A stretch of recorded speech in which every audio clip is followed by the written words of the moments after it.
बहुत समय पहले की बात है। एक नगर में वेद शर्मा नाम के एक साहूकार के 7 बेटे और एक बेटी थी। साहूकार की सबसे छोटी बेटी का नाम करवा था। वह अपने मायके और ससुराल दोनों जगह से बहुत लाड़ प्यार पाती थी। करवा का विवाह एक धनी और वीर युवक से हुआ था।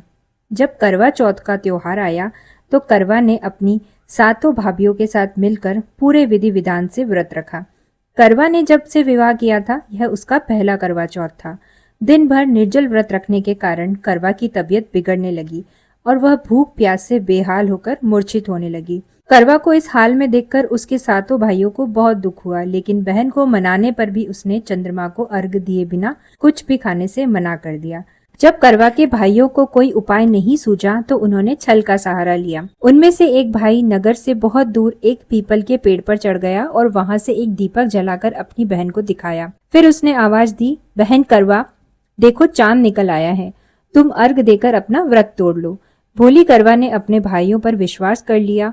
उसने दीपक को चांद मानकर अर्घ दिया और अपना व्रत तोड़ लिया। व्रत के तोड़ते ही उसे ससुराल से एक दुखद समाचार मिला। उसे पता चला कि उसके पति की तबीयत अचानक बहुत खराब हो गई है। वह तुरंत दौड़ी दौड़ी अपने ससुराल पहुंची, लेकिन जब तक वह पहुंची उसके पति की मृत्यु हो चुकी थी। करवा अपने पति के मृत शरीर को देखकर बहुत दुखी हुई और वह रोने लगी। उसका रोना सुनकर इंद्र की पत्नी इंद्राणी आई। करवा ने इंद्राणी से अपनी गलती और व्रत के टूटने का कारण बताया। तब इंद्राणी ने करवा को दिलासा दिया और कहा, तुमने छल से चांद को अर्घ दिया है, इसीलिए तुम्हारे साथ यह दुखद घटना घटी है। अब तुम अगले 12 महीनों तक हर माह की चतुर्थी को व्रत रखो।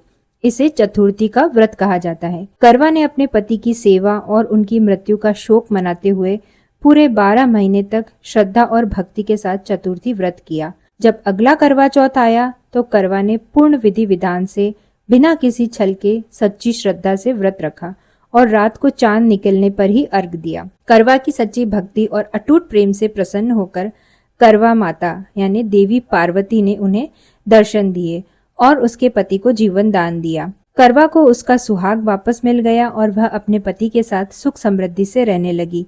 तभी से इस व्रत का नाम करवा चौथ पड़ गया और इस व्रत को करने वाली हर विवाहित महिला को सौभाग्य और अटल सुहाग का आशीर्वाद मिलता है। तो दोस्तों, ये कहानी हमें सिखाती है व्रत उपवास हमेशा सच्ची श्रद्धा, नियम और पूर्ण निष्ठा के साथ ही पूरे करने चाहिए। छल या जल्दबाजी से किया गया कोई भी कार्य शुभ फल नहीं देता।